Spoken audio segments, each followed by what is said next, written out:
اور میں نے دیکھا کہ جب تک آپ صلی اللہ علیہ وآلہ وسلم نے سارا مال تقسیم نہ کر لیا، آپ صلی اللہ علیہ وآلہ وسلم کے چہرے پر پریشانی اور فکر کے آثار نظر آتے رہے۔ حضرت ابو ہریرہ رضی اللہ تعالی عنہ بیان فرماتے ہیں کہ پیارے نبی صلی اللہ علیہ وآلہ وسلم نے نجد کی جانب کچھ سواروں کو روانہ فرمایا تو وہ بنی خلیفہ کے ایک شخص ثمامہ ابن سال کو گرفتار کر کے لے آئے، اب اسے مسجد نبوی کے ایک ستون سے باندھ دیا۔ جب پیارے نبی صلی اللہ علیہ وآلہ وسلم کے پاس تشریف لے گئے تو آپ صلی اللہ علیہ وآلہ وسلم نے فرمایا، اے ثمامہ تمہارا کیا ارادہ ہے؟ جواب دیا، اے محمد میرا ارادہ نیک ہے، اگر آپ مجھے قتل بھی کر دیں گے تو گویا ایک خونی آدمی کو قتل کیا، اور اگر احسان فرمائیں گے تو احسان پر شکر گزار رہوں گا اور آپ کا ہمیشہ احسان مانوں گا۔ اگر آپ مال و دولت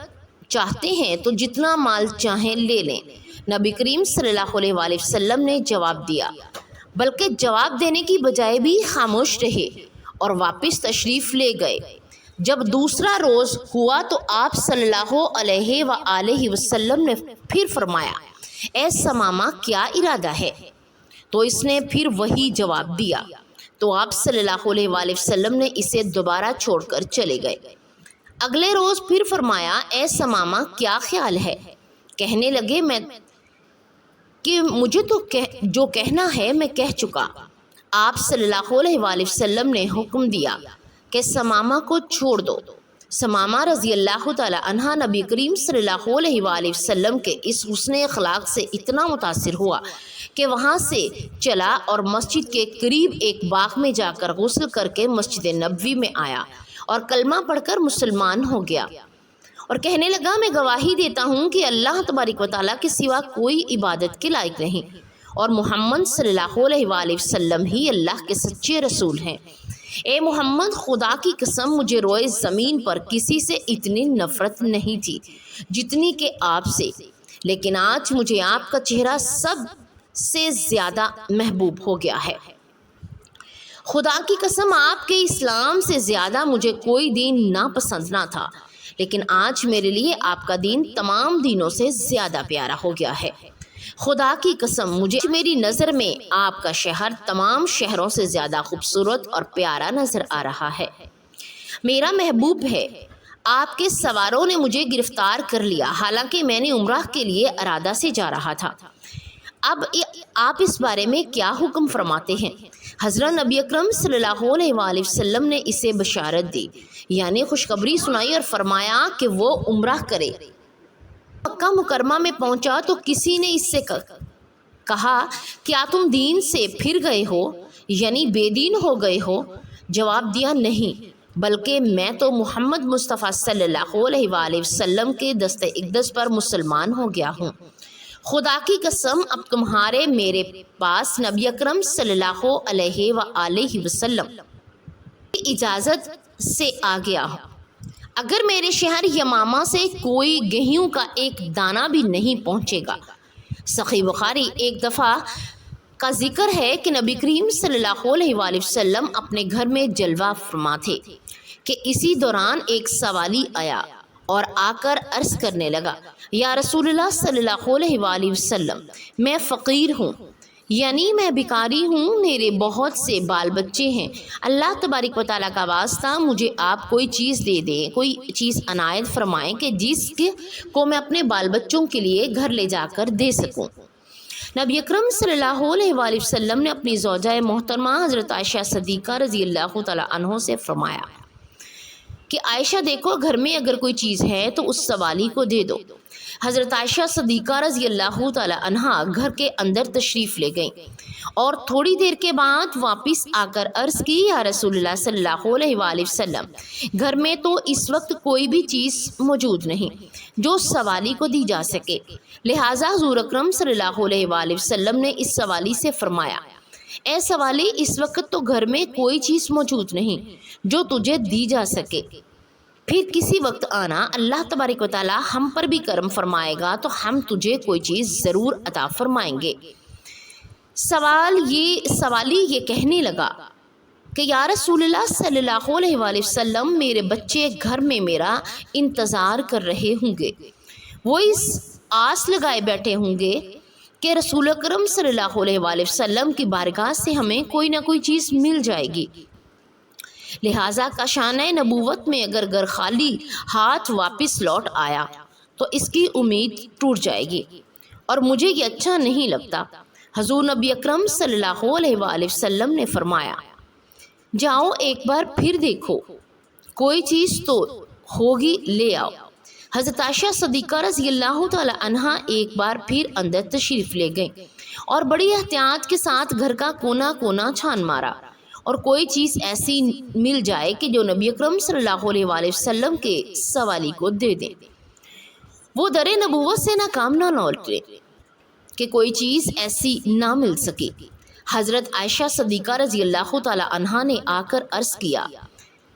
کہ یا رسول اللہ صلی اللہ علیہ وآلہ وسلم، قسم ہے اس ذات کی جس نے آپ کو سچا نبی بنا کر بھیجا، میں نے بڑی احتیاط سے گھر میں دیکھا مگر اس کھجور کی گٹھلی کے سوا مجھے گھر میں کوئی چیز بھی نظر نہیں آئی جو آپ صلی اللہ علیہ وآلہ وسلم کو دیں، اور آپ صلی اللہ علیہ وآلہ وسلم حضرت عائشہ صدیقہ رضی اللہ تعالی عنہا کے ہاتھ سے کھجور کی وہ گٹھلی لے لی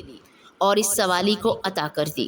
اور فرمایا، اے سوالی ناراض مت ہونا کیونکہ میرے گھر میں اس وقت صرف یہ گٹھلی ہی ہے، اس کے سوا کوئی چیز نہیں جو میں تمہیں دے سکوں۔ اس سائل نے وہ گٹھلی لی اور گھر میں واپس چلا گیا۔ گھر میں جا کر اس نے کہا، اللہ تعالیٰ کے نبی کے گھر سے صرف یہ گٹھلی کے سوا کچھ نہیں ملا، تو آپ صلی اللہ علیہ وآلہ وسلم نے ہمیں یہ عنایت فرما لی۔ یہ سن کر وہ سب رونے لگے۔ پھر جب انہیں بھوک نے خوب ستایا تو بھوک کی وجہ سے وہ نڈھال ہو گئے، تو اچانک اس آدمی نے وہی گٹھلی اپنے منہ میں رکھی تو اسے چوسنے لگا۔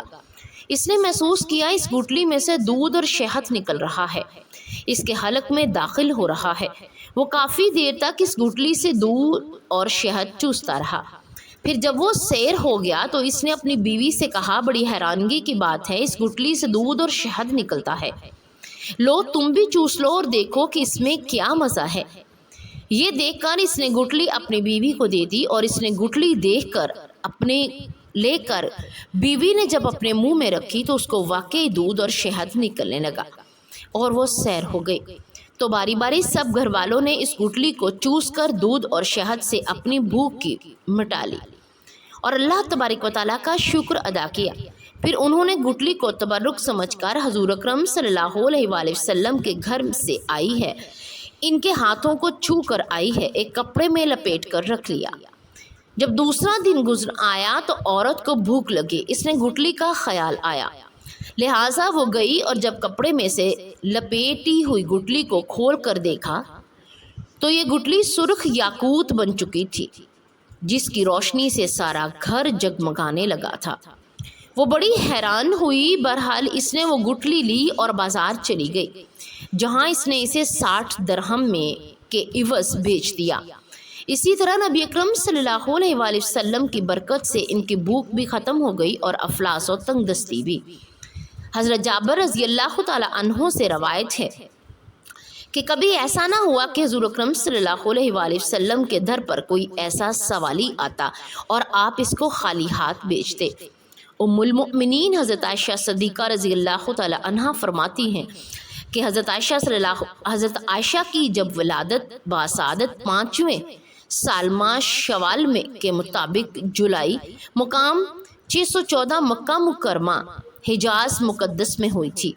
اور آپ کا بچپن مکہ مکرمہ میں گزرا، اور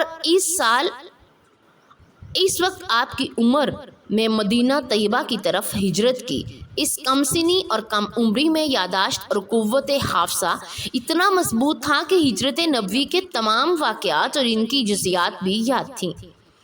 آپ سے بڑھ کر کسی صحابی نے ان تمام کا احوال ہجرت مفصل اور مسلسل بیان کو اتنے اچھے طریقے سے محفوظ نہیں رکھا تھا۔ امام بخاری شریف میں اور صحیح بخاری میں ہے کہ ان میں سے بہت سارے جزیات کو درج کیا گیا ہے۔ حضرت عائشہ صدیقہ رضی اللہ تعالیٰ عنہ کی اولاد نہ تھیں، ایک بار بڑی حسرت سے نبی اکرم صلی اللہ علیہ وآلہ وسلم سے کہنے لگیں، میرا بھی دل کرتا ہے کہ میں کنیت رکھوں، لیکن میری کوئی اولاد نہیں۔ میرا بھی دل چاہتا ہے کہ میری بھی اولاد ہو اور میں بھی اس کی خواہش رکھتی ہوں۔ تو آپ صلی اللہ علیہ وآلہ وسلم نے ارشاد فرمایا، اے عائشہ، اپنے بھانجے عبداللہ کے نام پر کنیت رکھ لو، جس پر انہوں نے اپنے بھانجے سیدنا عبداللہ بن زبیر کے نام پر کنیت رکھ لی۔ ام المؤمنین حضرت خدیجہ کی وفات کے بعد آپ تنہا تھے اور کوئی غم گسار نہ تھا۔ یہ حالت آپ کے قریب رہنے والوں نے دیکھی تھی۔ اس دوران سیدہ خولہ بنت حکیم رضی اللہ تعالی عنہا نے آپ سے کہا، آپ اتنے پریشان رہتے ہیں، آپ شادی کیوں نہیں کر لیتے؟ آپ نے فرمایا، مجھ سے کون کرے گا؟ انہوں نے آپ کے لیے 2 رشتے بتلائے کہ ایک سیدنا ابو بکر کے گھر سے اور دوسرا رشتہ سیدہ سودا بن زمعہ کا ہے۔ حضرت عائشہ صدیقہ رضی اللہ تعالی عنہا کنواری تھیں اور حضرت سیدہ سودا بنت زمعہ کنواری نہ تھیں۔ چنانچہ وقت نے دونوں کو نبی اکرم صلی اللہ علیہ وآلہ وسلم کے گھر میں جمع فرما دیا۔ آپ کی طرف سے پیغام نکاح بھی سیدہ خولہ لے کر گئی تھی۔ ام رومان نے سنا تو بہت خوش ہوئیں، لیکن اپنے خامند سیدنا ابو بکر سے مشاورت کے لیے وقت مانگا۔ وہ تشریف لائے، ان کے سامنے بات رکھی تو انہوں نے فرمایا کہ یہ تو بہت بڑی سعادت کی بات ہے، لیکن آپ نے مجھے منہ بولا بھائی بنایا ہے تو میری بیٹی ان کی بھتیجی ہوئی، تو یہ کیسے ممکن ہے کہ سیدہ خولہ یہ مشکل آپ ان کے پاس لے گئیں، اور آپ صلی اللہ علیہ وآلہ وسلم نے فرمایا کہ وہ میرے دینی بھائی ہیں اور دینی بھائی کی بیٹی سے نکاح ہو سکتا ہے۔ چنانچہ سیدنا ابو بکر صدیق رضی اللہ تعالی عنہ نے اپنی بہت ہی پیاری اور لاڈلی بیٹی حضرت عائشہ صدیقہ رضی اللہ تعالی عنہ کا رشتہ قبول فرما لیا، اور یوں سیدہ عائشہ صدیقہ رضی اللہ تعالی عنہ کے نکاح میں آ گئیں۔ ام المؤمنین حضرت عائشہ صدیقہ رضی اللہ تعالی عنہ اپنے والد گرامی کے زیر سایہ تعلیم تربیت حاصل کرتی رہیں، اور جلد ہی انہوں نے اپنے خداداد مثال قوت حافظہ اور ذہن کی وجہ سے علم و فنون میں بھی مہارت حاصل کر لی تھی۔ جب آپ نے نبی اکرم صلی اللہ علیہ وآلہ وسلم کے نکاح میں آئیں تو یہ دور ان کی تعلیم و تربیت کا حقیقی دور بنا۔ نبی اکرم صلی اللہ علیہ وآلہ وسلم کے کاشانہ اقدس میں آ کر حضرت عائشہ صدیقہ رضی اللہ تعالی عنہا نے جو کچھ سیکھا وہ آج بھی پوری امت مسلمہ کے لیے، خصوصاً مسلمان عورتوں کے لیے بھلائی اور نجات کا سامان بنا ہوا ہے۔ نبی اکرم صلی اللہ علیہ وآلہ وسلم نے پوری کائنات کے لیے معلم اعظم کی حیثیت رکھتے تھے، اور اس حیثیت سے حضرت عائشہ صدیقہ رضی اللہ تعالی عنہا کی بھی تربیت فرماتے تھے۔ آپ صلی اللہ علیہ وآلہ وسلم نے اپنے جملہ ازدواج کے لیے ایک ایک فعل کی نگرانی فرماتے، اور کہیں کوئی لغزش نظر آتی تو فوراً اصلاح فرماتے۔ اس سلسلے میں حضرت عائشہ صدیقہ رضی اللہ تعالی عنہا کو جو امتیاز حاصل ہوا وہ ایک مثال رکھتا ہے۔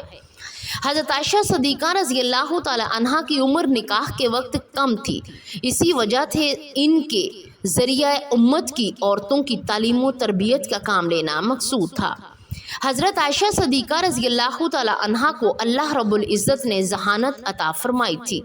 اس کے ہوتے کہ آپ کے سامنے جب بھی کوئی مسئلہ درپیش آتا تو وہ نبی اکرم صلی اللہ علیہ وآلہ وسلم سے پوچھ لیتی ہوں، اور جب نبی اکرم صلی اللہ علیہ وآلہ وسلم مسئلہ واضح فرماتے تو وہ انہیں ازبر کر لیتی۔ یہی وجہ تھی کہ حدیث کی کتابوں میں حضرت عائشہ صدیقہ رضی اللہ تعالی عنہا سے روایات ہیں، اور ان کی حدیثوں کی کافی تعداد موجود ہے۔ امام بخاری اور مسلم بخاری کے مطابق حضرت ابو ہریرہ اور حضرت عبداللہ بن عمر رضی اللہ تعالی عنہ کے علاوہ کسی دوسرے صحابی نے حضرت عائشہ صدیقہ رضی اللہ تعالی عنہ سے زیادہ احادیث روایت نہیں کی۔ ام المؤمنین حضرت عائشہ صدیقہ رضی اللہ تعالی عنہا حضور نبی اکرم صلی اللہ علیہ وآلہ وسلم کے نکاح میں شوال کے مہینہ میں آئیں، اور شوال کے مہینے میں ہی آپ رضی اللہ تعالی عنہا کی رخصتی ہوئی۔ حضرت ابو عمر رضی اللہ تعالی عنہ فرماتے ہیں کہ ام المؤمنین حضرت عائشہ صدیقہ رضی اللہ تعالی عنہ اسی وجہ سے یہ بات پسند کرتی تھیں کہ ان کے خاندان اور دوسرے تعلق والے لوگوں کی خواتین بھی اپنے خامدوں کے پاس شوال کے مہینے میں ہی جائیں۔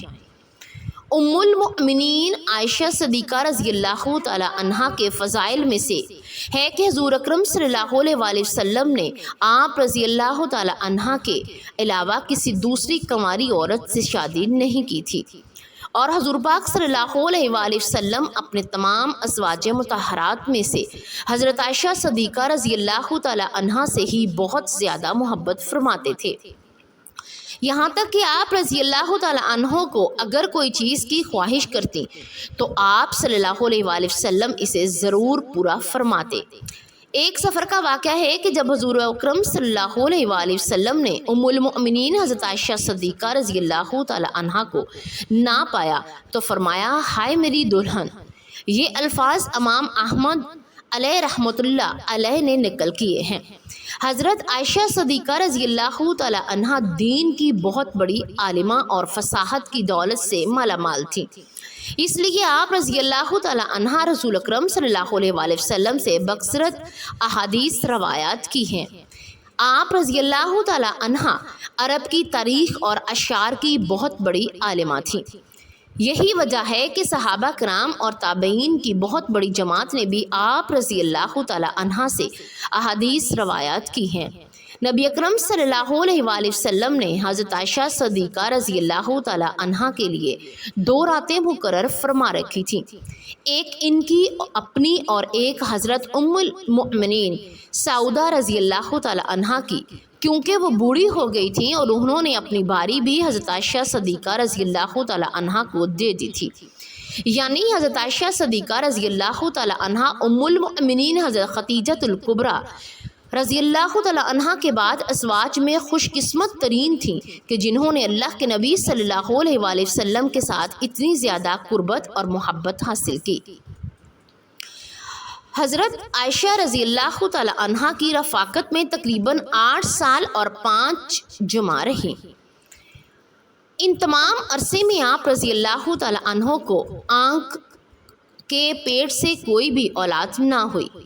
جب نبی اکرم صلی اللہ علیہ وآلہ وسلم کے صاحبزادے جناب سیدنا حضرت ابراہیم رضی اللہ تعالی عنہ کی حضرت ماریہ رضی اللہ تعالی عنہ کے بطن سے پیدائش ہوئی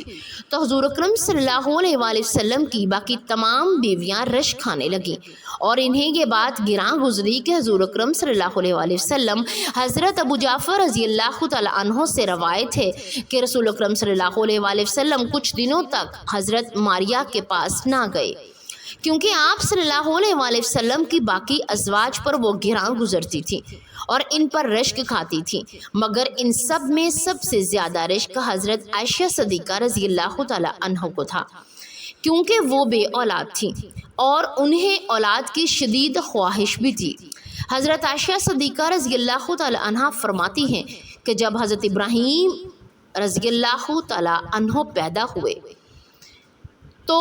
حضور پاک صلی اللہ علیہ وآلہ وسلم ان کو لے آئے اور میرے پاس لائے اور کہا، اے عائشہ میرے ساتھ اس کی شباہت تو دیکھو، یہ میرے ساتھ کتنا ملتا جلتا ہے۔ تو میں نے کہا، مجھے تو کوئی شباہت دکھائی نہیں دیتی۔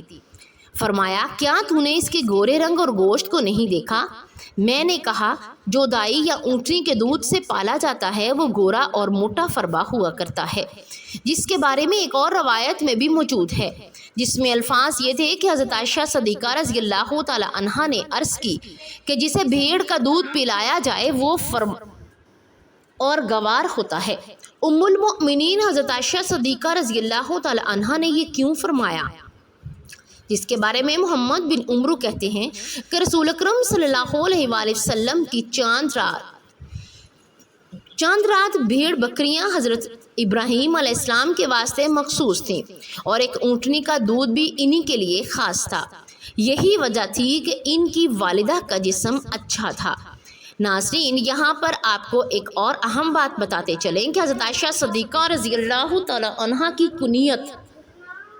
عبداللہ تھی، لیکن عبداللہ آپ کی اولاد نہیں تھی بلکہ آپ کے بھانجے تھے جو کہ حضرت عبداللہ بن زبیر رضی اللہ تعالی عنہ تھے۔ جب ان کی ولادت ہوئی تو رسول اکرم صلی اللہ علیہ وآلہ وسلم نے ان کے منہ میں اپنا لعاب دہن رکھا اور حضور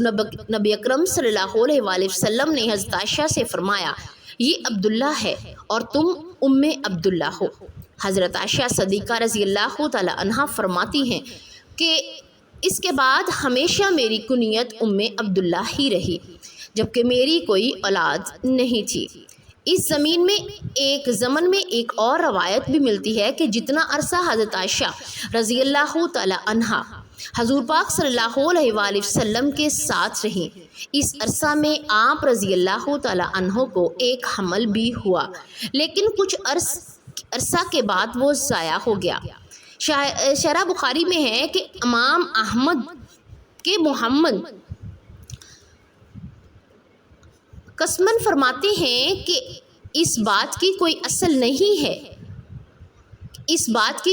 نہیں ہے، آپ کو میں عبداللہ صرف آپ کے بھانجے کی وجہ سے کہا جاتا ہے۔ ایک دن آپ رضی اللہ تعالی عنہ نے عذرا حضرت محمد مصطفیٰ صلی اللہ علیہ وآلہ وسلم سے اس بارے میں عرض کی تھی کہ خواتین نے تو اپنی سابقہ اولادوں پر اپنی کنیت رکھ لی ہے، میں اپنی کنیت کس کے نام پر رکھوں جبکہ میری کوئی اولاد ہی نہیں؟ تو حضور پاک صلی اللہ علیہ وآلہ وسلم نے فرمایا تم اپنے بھانجے عبداللہ کے نام پر اپنی کنیت رکھو جو کہ تمہاری بہن اسما بنت ابو بکر عبداللہ بنت عوام کے بیٹے ہیں۔ بس تب سے آپ کو پورے عرب میں عبداللہ کی کنیت سے پکارا جانے لگا۔ اللہ تبارک و تعالیٰ سے دعا ہے کہ اللہ تبارک و تعالیٰ تمام امت مسلمہ پر اپنا رحم اور کرم فرمائے اور اللہ پاک دین اسلام کو پھیلانے کے لیے ہماری اس کوشش کو قبول و منظور فرمائے اور ہمیں اس کا اجر عظیم عطا فرمائے اور ہمارے لیے اسے صدقہ جاریہ کا باعث بنا دے، آمین ثم آمین۔ پیارے ناظرین، امید کرتی ہوں آپ کو آج کی ویڈیو ضرور پسند آئی ہوگی۔ اگر آپ ایسی ہی انفارمیشنل ویڈیو دیکھنا چاہتے ہیں تو آپ ہمارے چینل انفارمیشنل ویڈیو سینٹر کو سبسکرائب ضرور کریں اور ساتھ میں دیے گئے بیل آئیکن کو بھی ضرور پریس کر دیں تاکہ ہر نئی آنے والی ویڈیو کا نوٹیفیکیشن آپ تک پہنچتا رہے۔ کمنٹ باکس میں پیارے خوبصورت اللہ کا ایک پیارا خوبصورت نام ضرور ٹائپ کریں۔ جزاک اللہ خیرہ۔